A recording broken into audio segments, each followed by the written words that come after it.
Question number 40 question है हमारा Keynes contribution to the quantity theory of money lies in. जो Keynes का contribution है quantity of theory of money, quantity theory of money, वो किसके ऊपर है, डिपेंडेंट है? पहला option emphasis on immediate cause of change in price level. दूसरा considers money supply as an important determinant of price level. तीसरा integrate the theory of money with the theory of value and the theory of output. और चौथा provides long term analysis. Option C is the correct answer for the given question. Keynes ने कहा था Keynes contribution to the quantity theory of money lies in the integration of the money lies in integrate the theory of money with the theory of value and theory of output. Option C is the correct answer for the given question. ठीक है, ये Keynes का contribution था demand for money में और basically quantity theory of money में। ठीक है, क्वेश्चन नंबर 41 क्वेश्चन है हमारा Which of the following statement is not correct with regard to Friedman's restatement of quantity theory of money? ठीक है, इनमें से कौन सा स्टेटमेंट सही नहीं है, not correct with regard to Friedman statement of quantity theory of money? पहला option direct relationship between real income and the demand for money. दूसरा direct relationship between the rate of interest and the demand for money. तीसरा an inverse relationship between the rate of increase of price level and the demand for money। और आखिरी the demand for money varies directly and proportionately with the change in the general price level। इस question का सही answer है option B direct relationship between the rate of interest and the demand for money. ये option सही है। ये जो बात कही गई है it is not correct with regard to the Friedman's restatement of quantity theory of money. ठीक है, उसके लिहाज से option B is the correct answer, जहां पे उन्होंने ये कंसिडर नहीं किया था कि जो there is a direct relationship between rate of interest and the demand for money. Option B is the correct answer for the given question. Question 42 question हमारा in India ₹1 coin is minted by. Bharat में 1 रुपए का coin कौन mint करता है? पहला option the reserve bank of India. दूसरा option the state bank of India. तीसरा option the Government of India. और चौथा कमर्शियल बैंक्स। इस क्वेश्चन का सही आंसर है in India ₹1 coin is minted by government of India. Option C is the correct answer for the given question. Question 43 question है हमारा the central bank of India is the state bank of India, reserve bank of India, central bank of India, none of these. इस question का सही answer है the central bank of India is reserve bank of India. Option B is the correct answer for the given question. हमारा अगला question question number 44 question है हमारा RBI was nationalised on. RBI किस date को nationalise हुआ था? पहला option जनवरी 1, 1949। दूसरा ऑप्शन अगस्त 15, 1947। अरे भैया इस देश इस समय आजादी मिली थी हमको, ठीक है, ये नहीं हो सकता। तीसरा है अप्रैल 1, 1935। नहीं, इस टाइम आरबीआई ने काम करना शुरू किया था, ठीक है। और जनवरी 26, 1950। अरे हमारा देश रिपब्लिक बना था, ठीक है, रिपब्लिक डे सेलिब्रेट किया जाता है जनवरी 26, 1950 को। इस क्वेश्चन का सही आंसर है RBI was nationalised on January 1, 1949।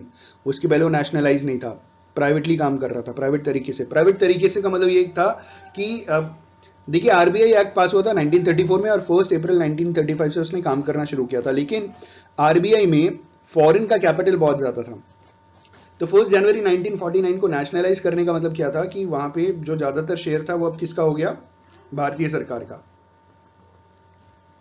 Option A is the correct answer for the given question. हमारा अगला क्वेश्चन क्वेश्चन नंबर 45 क्वेश्चन है हमारा the reserve bank act was passed इन। जो रिजर्व बैंक एक्ट है वो कब पास हुआ था? पहला ऑप्शन 1935, दूसरा ऑप्शन 1934, तीसरा ऑप्शन 1949 और चौथा ऑप्शन 1947। इस क्वेश्चन का सही आंसर है, अभी थोड़ी देर पहले बताया था, the reserve bank act was passed in 1934। Option B is the correct answer for the given question. Question 46 question है हमारा the RBI has no power to issue note of the denominations of. RBI के पास कोई power नहीं है कितने रुपए के डिनोमिनेशन के नोट को इशू करने का, ठीक है। पहला ऑप्शन ₹20, दूसरा ऑप्शन ₹1000, तीसरा ऑप्शन 150 और चौथा 100। देखिए अभी की अगर हम बात करें तो 1000 रुपीज का नोट भी सर्कुलेशन में नहीं है, लेकिन उनके पास पूरी की पूरी पावर है वो 1000 रुपीज का नोट बना, क्योंकि पहले चल रहा था ना हमारे देश में, तो ये अथॉरिटी है। 20 रुपए तो आज भी हैं, और 100 रुपए तो आज भी हैं। 150 रुपए हम बोल सकते हैं कि इस क्वेश्चन का सही आंसर है 150। ठीक है, 150 रुपए का नोट ना बना है और 200 रुपए का आ गया तो 150 रुपए का क्या बनेगा, तो option C is the correct answer for the given question. अगला क्वेश्चन, क्वेश्चन नंबर 47 क्वेश्चन है हमारा, performs the function of issuing currency note. Very simple, इनमें से कौन सा फंक्शन परफॉर्म करता है, कौन सा बैंक फंक्शन परफॉर्म करता है इशूइंग ऑफ करेंसी नोट्स? पहला ऑप्शन एसबीआई, दूसरा option RBI, SBI State bank of India, RBI Reserve bank of India, तीसरा option none of the above, चौथा बोथ ऑफ द अबव। इस क्वेश्चन का सही answer है option B Reserve bank of India. अगला question, question number 48 question है हमारा, which statement is not true out of the following. इनमें से कौन सा स्टेटमेंट सही नहीं है? पहला option, land development bank is the changed name of mortgage bank. दूसरा option, land development bank provides loans to the farmers for their all kinds of requirements. तीसरा, the main purpose of establishing land mortgage bank is to encourage the cooperative farming by keeping farmers land on mortgage. और चौथा, all the above three statements are true. इस question का सही answer है option C. ठीक है, विच statement is true out of the following, ये सवाल था हमारा, और ऑप्शन सी सही है। जो मेन पर्पस है एस्टैब्लिश करने का land mortgage bank is to encourage the cooperative farming by keeping farmers land on mortgage. Option C is the correct answer for the given question. Question 49 question हमारा, in which city RBI does not have a branch. इनमें से कौन से city में RBI की branch नहीं है? पहला ऑप्शन कानपुर, दूसरा ऑप्शन दिल्ली, तीसरा ऑप्शन नागपुर, चौथा option Mumbai. Option C is the correct answer for the given question. देखिए, नागपुर में रीजनल ऑफिस है, इनका ब्रांच नहीं है। ठीक है, Nagpur is the correct answer. In which city RBI does not have a branch, Nagpur is the correct answer for the given question, क्योंकि नागपुर में इनका रीजनल ऑफिस है, ब्रांच नहीं है। Option C is the correct answer. हमारा आखिरी क्वेश्चन, क्वेश्चन नंबर 50 क्वेश्चन है हमारा, which function is not perform by RBI. इनमें से कौन सा फंक्शन आरबीआई परफॉर्म नहीं करता? पहला option, buying and selling of securities on behalf of the government. दूसरा, rediscounting of bills of exchange and promissory notes. तीसरा, इशूइंग ऑफ करेंसी नोट्स। और चौथा, purchasing of shares of any company. इस question का सही आंसर है, जो function RBI perform नहीं करता वो है option D, purchasing of shares of any company. किसी भी कंपनी का शेयर खरीद लेना, ये आरबीआई का काम नहीं है। Option D is the correct answer for the given question. Question, question number 61 question है हमारा, who circulates all mint and 1 rupee note in India.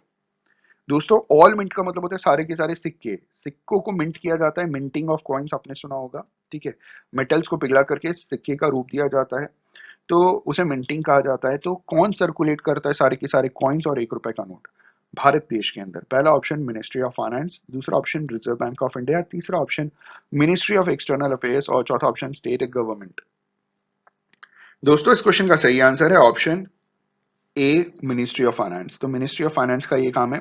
RBI को सिक्के से ज्यादा कुछ लेना देना नहीं है। हाँ, आरबीआई बताता है कितना सिक्का चाहिए और इशू मतलब सर्कुलेट करने में मदद करता है, लेकिन मिंटिंग का काम और 1 रुपए नोट के प्रिंटिंग का काम बेसिकली मिनिस्ट्री ऑफ फाइनेंस करता है। मैं आपकी जानकारी के लिए बता दूं, 1 रुपए का नोट प्रिंट होना बंद हो गया है, क्योंकि 1 रुपए की नोट की जो इंट्रिंसिक वैल्यू है वो कंपेरेटिवली ज्यादा हो जाती है एक्सट्रिंसिक वैल्यू से। मतलब उसको बनाने का जो कॉस्ट है वो बहुत ज्यादा हो जाता है। मतलब ऐसे तो उसकी कोई वैल्यू है ही नहीं, लेकिन मैं आपको बताऊं, 1 रुपए के नोट को बनाने के लिए गवर्नमेंट ने बोला कि 1 रुपए 16 पैसे खर्च होते हैं, तो गवर्नमेंट का नुकसान हो रहा है, इसलिए गवर्नमेंट ने 1 रुपए के नोट बनाना बंद कर दिया। तो इस क्वेश्चन का सही आंसर है ऑप्शन ए।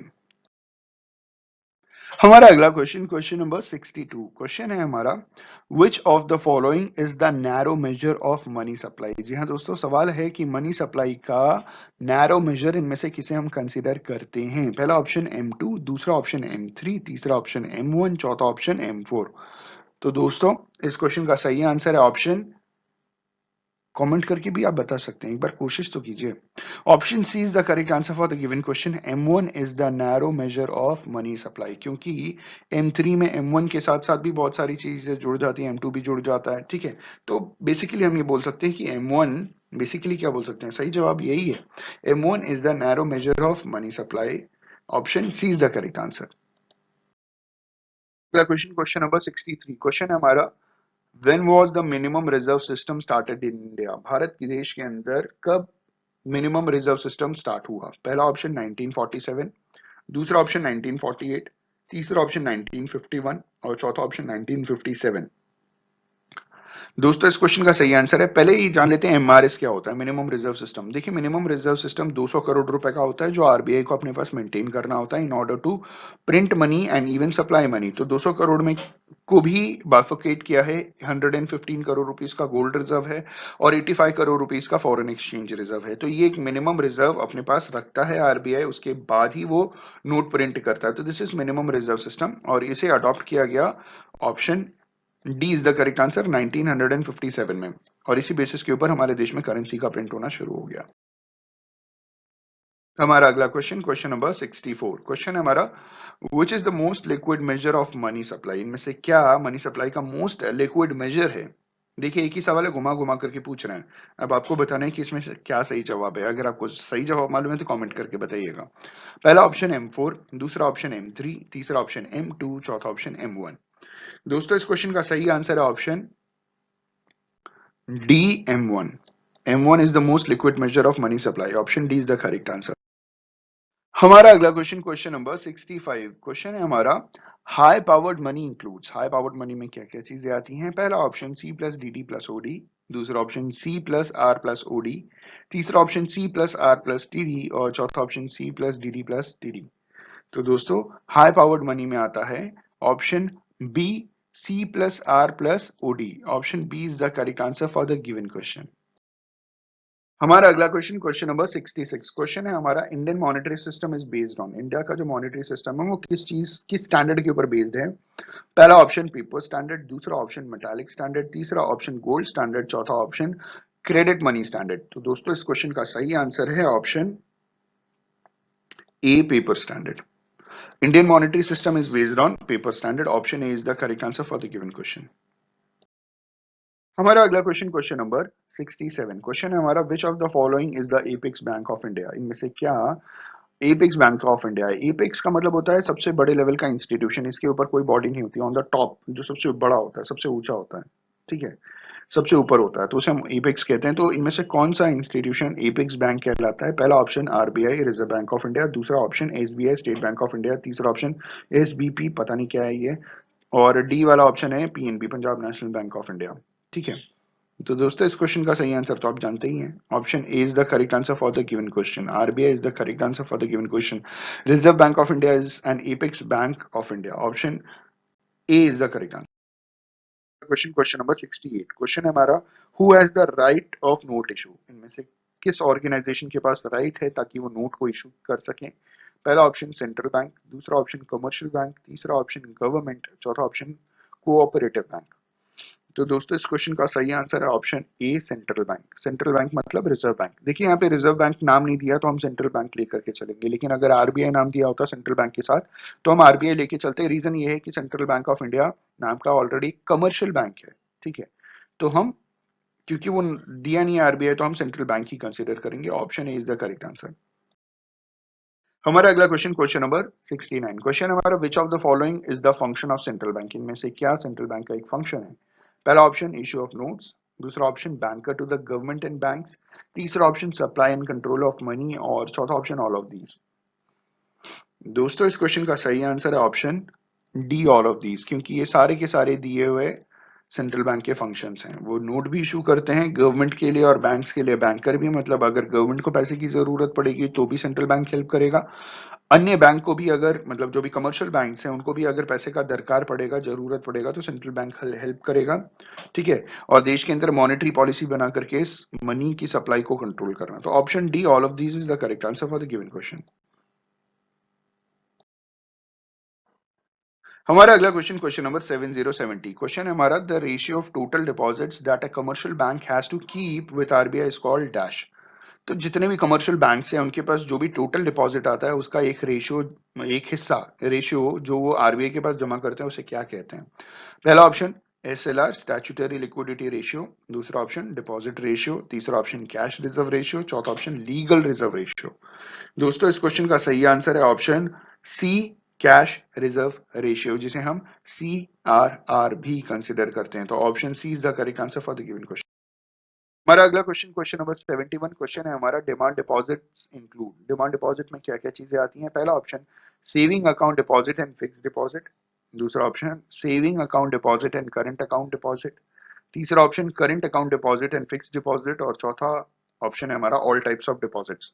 तो दोस्तों इस क्वेश्चन का सही आंसर है ऑप्शन, देखिए एक होता है डिमांड डिपॉजिट, एक होता है टाइम डिपॉजिट। टाइम डिपॉजिट में क्या आता है? टाइम डिपॉजिट में आता है फिक्स डिपॉजिट FD और RD, ठीक है। टाइम डिपॉजिट में FD और RD आता है, लेकिन डिमांड डिपॉजिट में क्या आता है? Option B is the correct answer, savings account deposit और करंट अकाउंट। तो सेविंग्स अकाउंट और करंट अकाउंट आता है आपका demand deposit, option B is the correct answer. हमारा अगला क्वेश्चन, क्वेश्चन नंबर 72 क्वेश्चन है हमारा, what are the necessary conditions of barter system. Barter system के क्या नेसेसरी कंडीशंस थे? पहला ऑप्शन लिमिटेड नीड्स, दूसरा ऑप्शन लिमिटेड एक्सचेंज एरिया, तीसरा ऑप्शन इकोनॉमिकली बैकवर्ड सोसाइटी, और चौथा option all of the above. दोस्तों इस क्वेश्चन का सही आंसर है ऑप्शन, बार्टर सिस्टम की अगर पहले मैं बात कर लूँ ना, तो बार्टर सिस्टम आज भी इंडिया के अंदर प्रिवेल करता है, और इंडिया से ज्यादा साउथ अफ्रीका के अंदर आज के रेट में भी ये प्रिवेल करता है। इंडिया के अंदर कैसे प्रिवेल करता है, मैं आपकी जानकारी के लिए मैं आपको बता दूं कि भारत का एक बहुत बड़ा पॉपुलेशन विलेजेस में रहता है, और विलेजेस में खेतों में काम करने वाले ना बहुत सारे लेबर्स जो होते हैं उनको पैसे नहीं मिलते, उनको उनकी मेहनत जो भी उन्होंने सर्विसेज प्रोवाइड किए हैं खेत के अंदर, उसके बदले में उनको अनाज मिल जाता है। तो दिस इज बार्टर सिस्टम, जहाँ पे सर्विसेज के बदले में गुड्स का एक्सचेंज होता है, जहाँ पे मॉनेटरी चीजें आती ही नहीं है। तो इन्होंने क्या बोला कि क्या नेसेसरी कंडीशन है बार्टर एक्सचेंज का? Limited needs, limited exchange area, economically backward society. तो इस क्वेश्चन का सही आंसर है option D, all of the above. ये सारी की सारी चीजें होती हैं तभी बार्टर एक्सचेंज सिस्टम आता है, प्रिवेल करता है। Option D is the correct answer. अगला क्वेश्चन, क्वेश्चन नंबर 73 क्वेश्चन है हमारा, what are the advantages of barter system. Barter system के क्या एडवांटेजेस हैं? पहला ऑप्शन सिंपल सिस्टम, दूसरा ऑप्शन मोर म्यूचुअल कोऑपरेशन, तीसरा ऑप्शन नो इकोनॉमिक डिस्पैरिटीज, चौथा option all of the above. दोस्तों इस क्वेश्चन का सही आंसर है option D, all of the above. ये सारे के सारे ना बार्टर सिस्टम के क्या थे? एडवांटेजेस थे। एक तो सिंपल था सिस्टम, दूसरा कोई मोर म्यूचुअल कोऑपरेशन, आपस में बहुत ज्यादा म्यूचुअल कोऑपरेशन रहता था लोगों के बीच में, कोई इकोनॉमिक डिस्पैरिटीज नहीं, कोई अमीर गरीब नहीं ज्यादा होता था, सबके पास बराबर चीजें होती थी लगभग लगभग। Option D is the correct answer. अगला क्वेश्चन, क्वेश्चन नंबर 74 क्वेश्चन है हमारा, which one is the difficulty of barter system। इनमें से क्या barter system की डिफिकल्टी है? पहला option lack of double coincidence, दूसरा option difficulty of division of the goods, तीसरा option lack of general acceptable measure of value, और चौथा option all of the above। दोस्तों इस क्वेश्चन का सही आंसर है, देखिए बार्टर सिस्टम का डिफिकल्टी पूछा जा रहा है, वही वही क्वेश्चन घुमा फिरा करके, और ऑप्शंस थोड़े अलग दे दिए, तो इस क्वेश्चन का भी सही आंसर होगा option D, all of the above, क्योंकि lack of double coincidence barter system का डिफिकल्टी था। Difficulty of division of goods, कोई अगर हाथी है और हाथी के बदले में आपको 1 किलो सेब चाहिए या 1 किलो अंगूर चाहिए, तो हाथी को कैसे बांटिएगा बताइए? तो ये बहुत डिफिकल्टी होती थी, ठीक है। Lack of general acceptable measure of value, ठीक है, जैसे अभी वेट सिस्टम है या करेंसी में मॉनिटरी में आप चीजों की वैल्यू कर लेते हो कि ये 10 रुपए की चीज है, ये 1000 रुपए की चीज है, तो ऐसे कोई सिस्टम था नहीं, ना वेट करने का ना पैसे में मेजर करने का। तो इसीलिए इस क्वेश्चन का सही आंसर है ऑल ऑफ द अबव। हमारा अगला क्वेश्चन, क्वेश्चन नंबर 75 क्वेश्चन है हमारा, which is the correct order of money evolution. इनमें से क्या मनी इवोल्यूशन का सही ऑर्डर है? पहला option commodity money, paper money, metal money, दूसरा option commodity money, metal money, paper money, credit money, तीसरा option credit money, metal money, paper money, और चौथा option none of the above. दोस्तों इस क्वेश्चन का सही आंसर क्या है, आप बताइए। दोस्तों इस क्वेश्चन का सही आंसर होगा ऑप्शन बी। सबसे पहले आया कॉमोडिटी मनी, जहां बार्टर एक्सचेंज था, ठीक है। उसके बाद आया मेटल मनी, जहां पे गोल्ड स्टैंडर्ड या सिल्वर स्टैंडर्ड की बात की गई थी। फिर आया पेपर मनी, और अब पेपर मनी के साथ साथ प्रिवेल करता है credit money. Option B is the correct answer for the given question. Question है क्वेश्चन नंबर 76, और क्वेश्चन है हमारा, money is what money does, who said it. ये परिभाषा किसने दी थी? Money is what money does, ये डेफिनेशन दी किसने थी? We have 4 options. पहला ऑप्शन वॉकर, दूसरा ऑप्शन ऑट्रे, तीसरा ऑप्शन थॉमस, चौथा ऑप्शन कीन्स। दोस्तों इस क्वेश्चन का सही उत्तर है ऑप्शन ए, वॉकर। ये वॉकर की डेफिनेशन थी जिसमें उन्होंने बोला था money is what money does. Option A is the correct answer for the given question. हमारा अगला क्वेश्चन, क्वेश्चन नंबर 77, क्वेश्चन है हमारा, which one is included in the primary function of money? इनमें से क्या चीज प्राइमरी फंक्शन ऑफ मनी में included है? पहला ऑप्शन मीडियम ऑफ एक्सचेंज, दूसरा ऑप्शन मेजर ऑफ वैल्यू, तीसरा option A and B both, और चौथा ऑप्शन स्टोर ऑफ वैल्यू। दोस्तों इस क्वेश्चन का सही आंसर है option C, A and B both. मतलब जो प्राइमरी फंक्शन है मनी का, उसमें दोनों चीजें आती हैं, medium of exchange as well as measure of value. Primary function में दो ही चीजें आती हैं, सेकेंडरी फंक्शन और कंटिंजेंट फंक्शंस अलग हो गए, लेकिन प्राइमरी फंक्शन में सिर्फ दो फंक्शन आते हैं, medium of exchange and measure of value. तो इस हिसाब से option C is the correct answer for the given question, जहां पे लिखा है बोथ ए एंड बी। हमारा अगला क्वेश्चन, क्वेश्चन नंबर 78, क्वेश्चन है हमारा, which one is included in the secondary function of money? Secondary function of money में इनमें से क्या चीज इंक्लूड की जाती है? पहला option to make deferred payments, दूसरा ऑप्शन स्टोर ऑफ वैल्यू, तीसरा ऑप्शन ट्रांसफर ऑफ वैल्यू, चौथा ऑप्शन ऑल ऑफ दीज।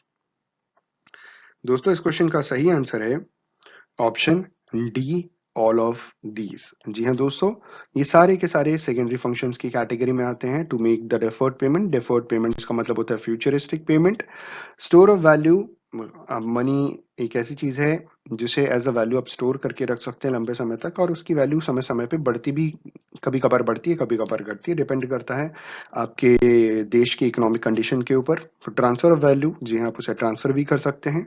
ठीक है, तो option D is the correct answer for the given question.